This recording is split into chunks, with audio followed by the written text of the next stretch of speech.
Pression masculine et la journée internationale de l'homme.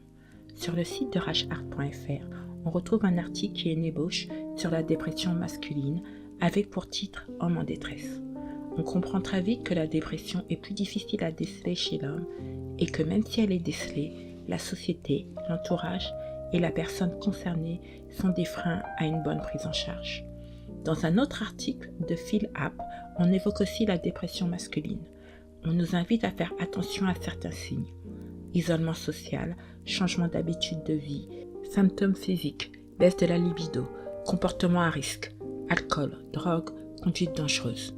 Une prise en charge précoce est cruciale, comme le soutien des proches. Les hommes ont majoritairement du mal à exprimer leur détresse. Les comportements à risque peuvent les amener à avoir des pensées suicidaires ou faire des tentatives de suicide. On apprend dans l'article « Journée internationale de l'homme, la jante masculine à l'honneur le 19 novembre » qu'en France, le taux de suicide moyen est de 12,1 pour 100 000 habitants. Il est de 19,9 pour 100 000 hommes contre 6,5 pour 100 000 femmes, soit presque 3 fois plus élevé. Pourquoi cet écart ? Il est essentiellement à mettre en corrélation avec la méthode de suicide employée par les hommes.